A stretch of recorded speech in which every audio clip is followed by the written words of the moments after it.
भगवान कह रहे हैं मुझे एक बार को पाषाण मान करके तुमने सेवा कर दी, मैं स्वीकार कर लूंगा, लेकिन यदि मेरे किसी अनन्य भक्त का तुमने अपराध कर दिया तो मैं चाह करके भी तुमको दर्शन नहीं दूंगा। वृंदावन के एक संत, वे एक बहुत बड़े व्यापारी थे, सावधानी से सुनिएगा,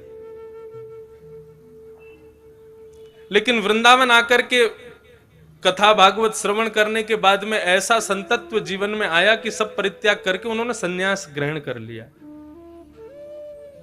एक महात्मा जी से दीक्षा ले ली, महात्मा ने उनको सुंदर गुरु मंत्र प्रदान किया और कहा कि इस मंत्र की निष्ठा मान करके, इस मंत्र को ही योगेश्वर कृष्ण का स्वरूप मान करके इस पर पूर्ण विश्वास के साथ इसका जप करो। ठीक है। और जैसी गुरु जी की आज्ञा थी, पहले जमुना स्नान, फिर रज को माथे से लगा करके, रज को अपने 12 अंगों में लगा करके फिर मंत्र का स्मरण करना। पूरे ठीक है, सावधानी से सुनना।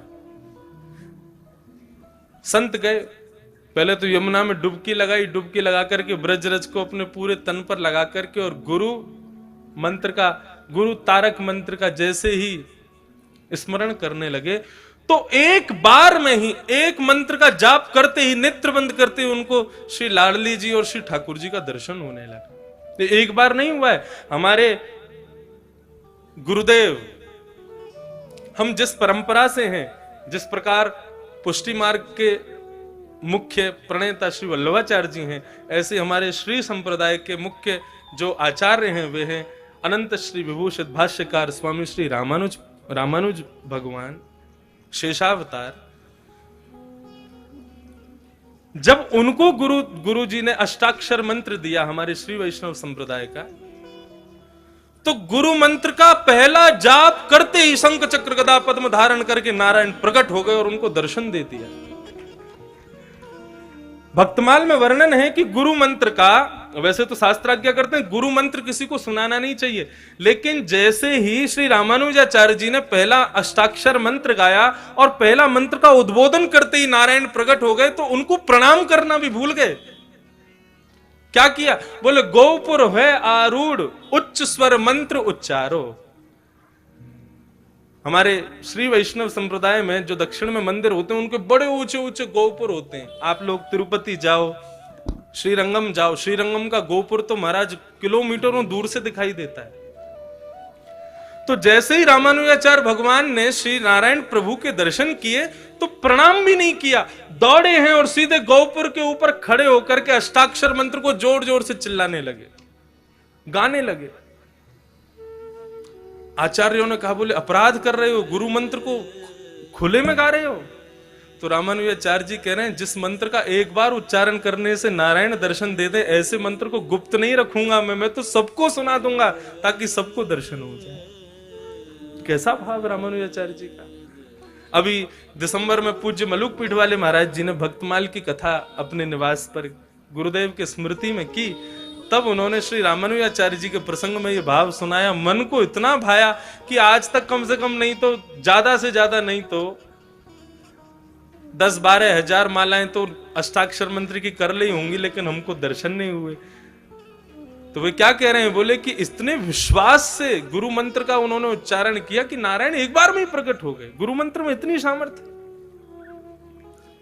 तो वृंदावन के उस भक्त को गुरु तारक मंत्र दिया, वो कहा इसका जाप करो। यमुना जी स्नान करके ब्रजरज तन से लपेट करके जैसे ही वे आंख बंद मूंद करके बैठे तो श्री लाडली जी और किशोरी जी और लाल जी दोनों प्रकट हो गए और दोनों दर्शन देने लगे। और केवल दर्शन नहीं, लीला का दर्शन कराते थे उनको, और वो बैठे बैठे वहीं पर लीला का दर्शन करते थे। आज ठाकुर जी मान कर गए हैं, आज ठकुरानी मान कर गई हैं, यहां ठाकुर जी ठकुरानी को मना रहे हैं, आज ठाकुर जी को ठकुरानी मना रहे, ऐसा दर्शन उनको होता।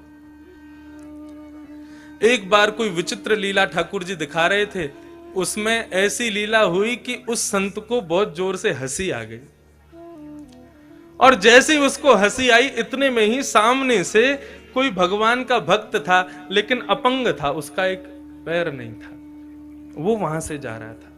अब जैसे ही उसका वहां आना हुआ, इनका जोर से हंसना हुआ, इसकी हंसी को सुनकर के उन्होंने विचार किया कि मेरे इस दुर्बलता पर ये हंस रहे, मेरी अपंगता पर हंस रहे। और इस बात का विचार करके वो बड़े दुखी हो गए।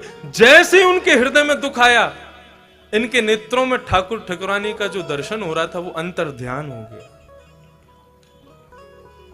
इन्होंने नेत्र खोले, पुनः यमुना जल से अपना मुख धोया, पुनः ब्रजरज लपेट के फिर से गुरु तारक मंत्र का उच्चारण किया, लेकिन अब ठाकुर जी बुलाने से भी नहीं आ रहे। बार बार अदृश्य अदृश्य अदृश्य हो रहे। दौड़े अपने गुरुदेव के पास और जाकर के चरण पकड़ लिए, रुदन करने लगे, बोले जय जय, मुझसे कोई बहुत बड़ी भूल हो गई, ठाकुर जी का दर्शन नहीं हो रहा मेरे को, मैं कैसे जीऊंगा उनके दर्शन के बिना। उन्होंने पूरा पूछा, क्या हुआ तुमसे, कोई अपराध तो नहीं हो गया? बोले मैं अपराध कहां कर सकता हूं प्रभु। बोले सच सच बताओ, जब तुमने नेत्र खोले, ठाकुर जी का दर्शन अंतर ध्यान हुआ, नेत्र खोलती आसपास क्या वातावरण था? बोले वातावरण तो कुछ नहीं था, लेकिन हाँ एक थोड़ी सी दूर पर मैंने एक महात्मा को जाते हुए, भक्त को जाते हुए देखा। बोले वो भक्त कैसा था? बोले एक पांव नहीं था उनका। गुरु समझ गए। बोले देखो, तुमने तो भाव से ही अपने भाव को स्थापित किया होगा, लेकिन उनको ऐसा लग गया कि तुम जो हंसे हो वो उनकी अपंगता पर हंसे। और बेटा, भगवत अपराध से तो मुक्त हो जाओगे, लेकिन भगवत भक्त अपराध से भगवान कभी मुक्त नहीं करते। अपना मान टले टल जाए, पर भक्त का मान न टलते देखा। गुरुजी आज्ञा करो, मैं क्या करूं? बोले वृंदावन में जितने भी साधक महापुरुष हैं, सबका भंडारा कराओ और सबको दक्षिणा दे करके, सबके चरणों में दंडवत प्रणाम करके सबसे क्षमा मांगो। जिससे तुमने अपराध नहीं भी किया उससे भी क्षमा मांगो। क्षमा में इतनी सामर्थ है कि ठाकुर जी पुनः प्रकट होकर दर्शन दे देंगे। उन्होंने वही किया, सबको प्रणाम किया, सबको। बंधुओं, क्षमा। हमारे पूज्य नाना जी क्षमा का इतना सुंदर भाव बताते थे। वे एक बार मुझे बता रहे थे, बोले लाला, जब नाना जी विद्यालय में पढ़ते थे तो बता रहे थे, बोले मैं छोटा सा था और नाना जी की माता जी, हमारी पर नानी हुई, नाना की माता जी, तो पर नानी ऐसी कुछ भाव रहा होगा। तो नाना जी की माता जी बीमार हो गई, तो नाना जी के मामा जी ने आकर के गुरुदेव को बताया, बोले कि एक किशन लाल की माता जी बीमार हो गई हैं गुरुजी, लेकिन हम पर इतना धन नहीं है, क्या करें, कैसे करें, आप बस प्रार्थना करो ठाकुर जी से वो जल्दी स्वस्थ हो जाएं। नाना जी बोले लाला, मैं इतना विचलित है गयो, इतना दुखी है गयो कि क्या करूं। तभी बोले हमारे गुरुकुल में एक संत रहते थे, उनके चरणों में जाकर के मैंने प्रणाम करके ये भाव बताया। तो उन संत ने कहा, परमहंस जी, उन्होंने कहा कि बेटा एक काम करो, जितने भी विद्यालय में बच्चे हैं, जितने भी विद्यालय में प्राचार्य आचार्य हैं, जितने भी विद्यालय में कार्यकर्ता हैं, रोज सुबह दोपहर शाम सबको दंडवत लेट करके प्रणाम किया करो। वो गुरुजी सबको प्रणाम करना है? बोले हाँ सबको करो। तो हमारे नाना जी बोले प्राचार्यों को कर लेंगे, कार्यकर्ताओं को कर लेंगे, लेकिन इन बालकों को करने में शर्म आएगी हमको, ये तो हमारे संग पढ़ते हैं। और गुरुजी इनमें से कई तो ऐसे हैं जिनसे हमारी एक आंख नहीं बनती, उनको क्या करें? गुरुजी बोले उनको तो और ज्यादा श्रद्धा से प्रणाम करना, हमने आज्ञा कर दी, अब ये काम शुरू कर दो। नाना जी बताते, बोले मैं सबको प्रणाम करता, जिनसे मेरी बनती नहीं थी ना उनको मुंह फेर के प्रणाम करता, लेकिन करता जरूर था। हाँ, कल मेरी गुरुजी से शिकायत कर दी याने, या से कैसे बन जाएगी, लेकिन फिर भी बोले मैं उसके पास जाता, पांव छू करके लेट करके प्रणाम करता, और वो मजाक उड़ाता, हाँ ये हुई ना बात, ऐसे ही लेट के प्रणाम किया करो। वो मुझे और चेताते थे, लेकिन एक संत की आज्ञा हो गई, मैंने प्रणाम छोड़ा नहीं, सबको प्रणाम करता, लेट लेट के प्रणाम करता। बोले लाला, एक दिन, 2 दिन, 3 दिन बीत गए, चौथे दिन से जो मुझसे ईर्ष्या करते थे ना, उनके हृदय में भी ऐसी दया आ गई कि जब मैं प्रणाम करता तो वो भी हाथ उठा, अरे भैया बस अब तू, क्योंकि सुबह भी करते, शाम को भी करते, दोपहर में भी करते, रात में सोने से पहले भी करते। बोले पूरा विद्यालय इतने करुणा भाव से मुझको देखने लगा, सब इतने प्रेम से भाव से सब कृपा करने लगे। बोले 4 दिन बाद हमारे मामा लौट के आए और गुरुजी से बोले, गुरुजी आपने बड़ी कृपा की, आपने प्रार्थना की, ठाकुर जी ने सुन ली, किशनलाल की माताजी अब बिल्कुल स्वस्थ हो गई हैं, बिल्कुल ठीक हैं, अब कोई दिक्कत नहीं।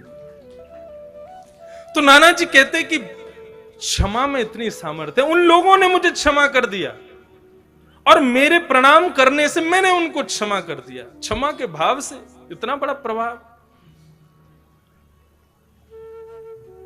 क्षमा बड़ेन को चाहिए। धर्म के 10 लक्षणों में एक लक्षण है क्षमा, जो हम कभी नहीं करते। संत ने आज्ञा कर दी, बोले सबको सबसे जाकर के प्रार्थना करो, सब साधक तुम्हें क्षमा कर दें तो ठाकुर जी पुनः दर्शन देंगे। उन संत ने सबको प्रणाम किया, सबको दक्षिणा दी, सबके चरणों में लेट करके क्षमा मांगने लगे। सब कहते अरे भैया तेरा अपराध नहीं है, तू क्षमा क्यों मांग रहा? बोले नहीं, मैंने बहुत बड़ा अपराध कर दिया है। सबको प्रणाम करते करते उनमें से वे महात्मा जिनका एक अंग नहीं था वे भी बैठे थे, उनके चरणों में प्रणाम करके क्षमा मांगने लगे। बोले प्रभु मुझे क्षमा कर दो। संत ने हाथ रख दिया, बोले कोई बात नहीं। क्षमा जैसे ही किया, दौड़ करके गए यमुना जी में डुबकी लगा करके, जैसे ही ब्रजरज को तन पर लपेटा और नेत्र बंद करके गुरु तारक मंत्र का उच्चारण करते ही लाडली और लालजी पुनः प्रकट होकर के उनको दर्शन देने लगे। ये क्षमा में सामर्थ्य है। यदि आपके समस्त शत्रु आपको क्षमा कर दें ना, उसी दिन से आपके भीतर भगवत तत्व प्रारंभ हो जाएगा। हमारे भीतर ठाकुर जी प्रकट हो जाएंगे। और उसके लिए करें क्या? श्रीमद् भागवत बार बार कहती है, सब में भगवान को देखो।